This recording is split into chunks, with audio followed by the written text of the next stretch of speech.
Sveicināti tehnoloģiju portāla Zeparks LV video apskata skatītāji. Šīs reizes apskats objekts mums ir LG mobilais telefons.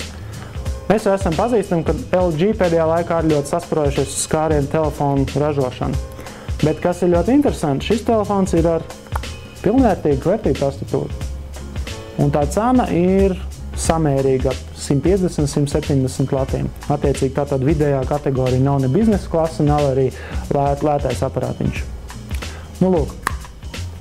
Telefona korpuss ir veidots no plasmasas, kas, manuprāt, personīgi šķiet, ka ar laiku diezgan varētu saskrāpēties, bet, to laiks rādīs, cik es esmu lietojis viņu pāris nedēļas, pagaidām vēl ļoti svaigās skatā.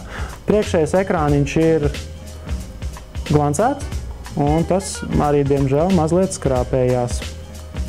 Bet, neviens telefons no tā nav pasargāts. Ja mēs runājam par pašu tastatūru, ņemot vērā to, ka LG nav ar milzīgu pieredzi šādu te lielo tastatūru ražošanā priekš mobiliem telefoniem, tad rezultāts ir tiešām ļoti labs. Man šis telefons, man tiešām bija prieks, ja viņi rakstītu īziņas vai piezīmes kalendārā. Tā klavierīte ir tāda kompakta, bet tās podziņas ir diezgan stingras, bet tāpēc mums nav tik vienkārši nospiest blakus esošās podziņas. Mēs varam nospiest precīzi to, ko mums vajag. Un tekstu ievada tiešām ļoti labi. Bet, palūkosimies mazliet tuvāk, kas viņā ir iekšā. Kā tad redzat, šeit plasmasas podziņas, šķirbiņu nav nekādu šeit, vismaz zem klausulītēm nekādi putekļi vai citi atkritumi nesakrāsies. Šeit kreisajā sānā ir skaļuma regulēšanas taustiņi. Pretējā sānā ir microSD atmiņas ligzde, fotokameras taustiņš un taustiņu bloķēšanas poga.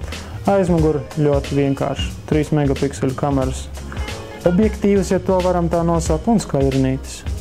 Un kā jau minēju, baterijas vāciņš no plasmasas. Viss telefons ir no plasmasas.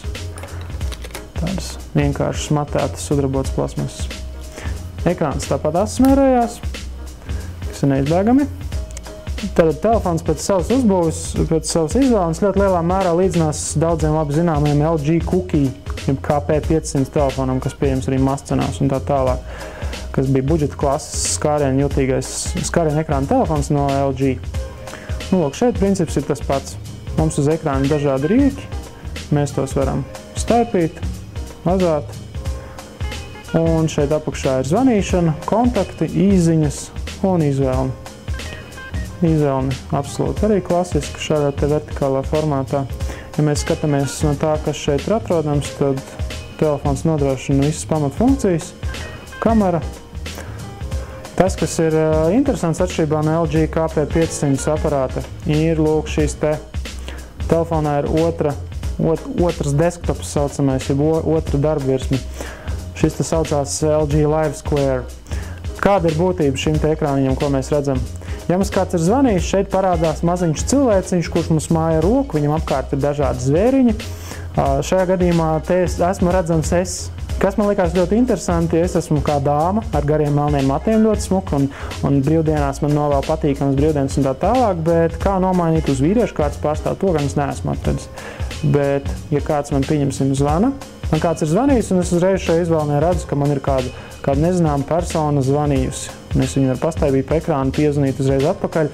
Kā es varu piezvanīt, es varu paņemt šo personu un uzvilkt uzreiz uz klausulītes, un tas nozīmē zvanīt. Gribēšu sūtīt īziņu, uzvilkšu viņu uz īziņas virsū.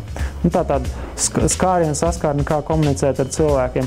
Ja man šeit ir vairāk cilvēki, kuri man ir zvanījuši, es neesmu pacēlis klausulīti, interesanti ir tas, ka es varu lūk šādu te uzvilkt kvadrātu, iezīmēt visas, pieņemsim, 3 vai 5 vai 7 personas, un visām nosūtīt īziņu, nospiežot vienkārši īziņas šo te podziņu. Tā ir tāda iespēja, kā var ātri izdarīt kādas komandas. Šajā te ekrānā rādās konkrētajā dienā sazvanītie cilvēki vai tie, kas tev ir zvanījuši. Lūk, tu šajā te izvēlnē var redzēt iepriekšējo dienu vēsturi, bet tā kā telefons ir bijis izslēgts, tad mēs vienkārši pašreiz neredzam šo te. Mēs varam, protams, arī rakstīt īziņas klasiskajā formātā, spiežot uz šiem taustiņiem, bet es uzskatu, ka šo ir daudz ātrāk un vienkāršāk rakstīt. Un vēl būtiski piebilst, ka šajā telefonā nav Wi-Fi, kas nozīmē tiem, kas gribēs aktīvi lietot mobilo internetu. Viņiem nāksies vai maksāt vai arī skatīties kādu citu telefonu. Ir Bluetooth.